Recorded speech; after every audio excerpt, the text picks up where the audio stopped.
Come on. Eight. Oh! Oh. Hey guys, here is my Autopilot test bed. I've got more or less like the minimum ship you can have stuck to this big box frame, and it's got laser rangefinders on it. These feed into the YOLO script for the Autopilot, and I'll give you a quick look at how that works. While it's running, we're looping from 1 to 6 and back again over and over again.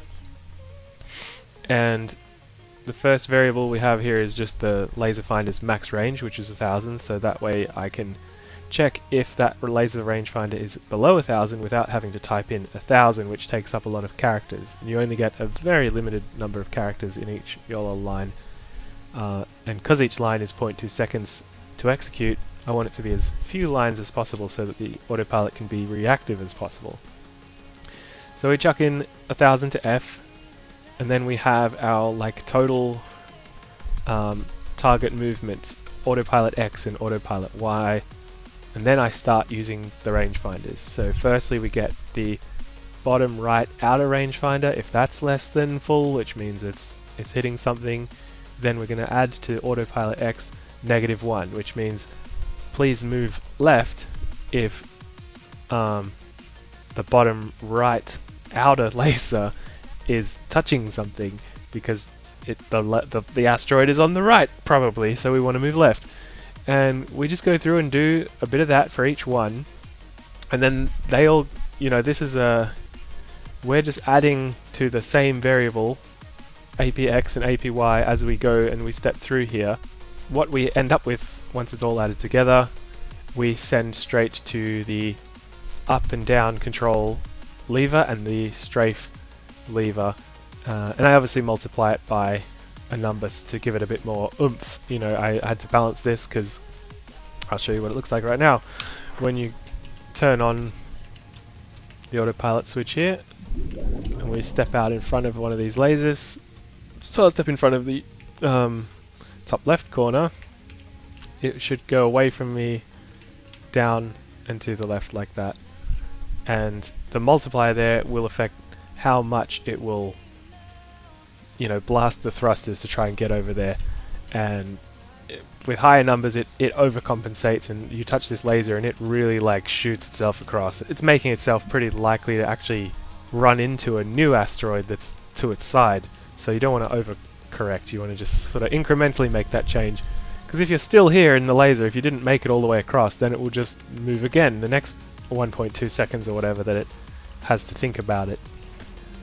Yeah, so that's how that works. I'm going to spawn this now and give it a whirl after I just make one small change to the YOLO that I thought of right now as I was explaining it. And that last minute change I just made was to add a central rangefinder, so that if an asteroid is so big that it covers all 8 of these existing ones, it won't leave all of them neutralizing, and so that the ship does absolutely nothing. Now I have a central laser, so that if that central laser one is hit, it will add an upwards to the mix. So even if all of the ones in the corners neutralize, there'll still be that one saying go up, and so it should float over the asteroid ideally. So let's see if this works. So here we are in the ship. Let's see how far we get before we hit an asteroid and the autopilot fails us.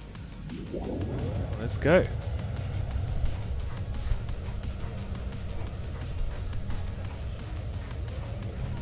Hit one yet. I've left this running for another 5 or 10 minutes now. See how far we've got away from origins. We're about 130 out. Cool.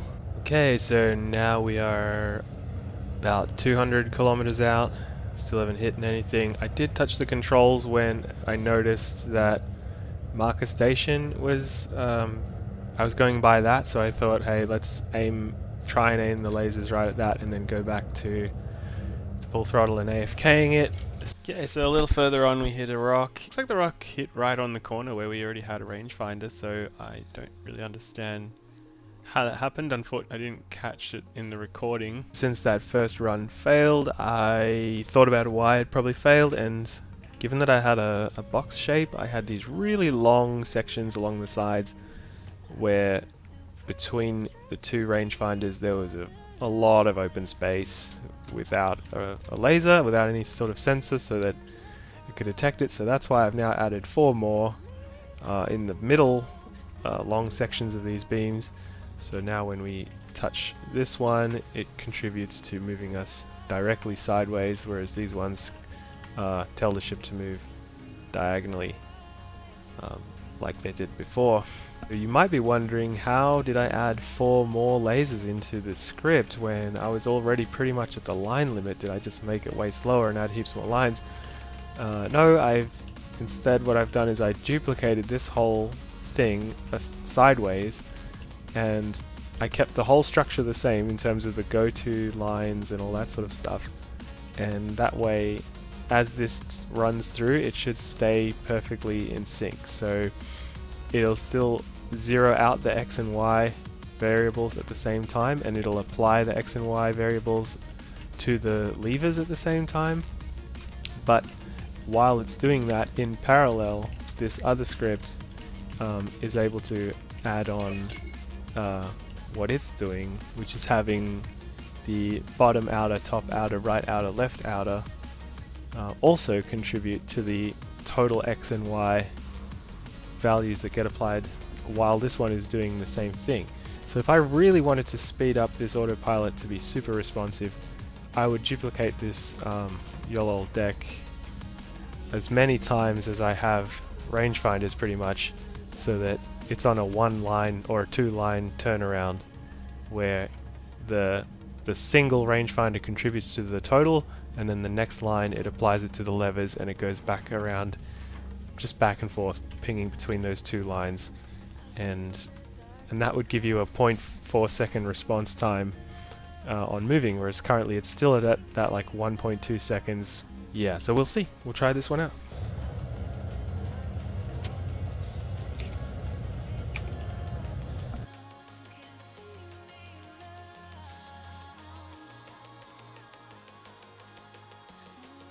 Okay, well I think we've beaten the previous record for distance, as we've gone 223 kilometers from the origins. Training station marker is 200 kilometers to my right. I might stop the experiment and turn the ship towards that again and see if we get there. Alright, well we'll hit the safe zone of training station marker.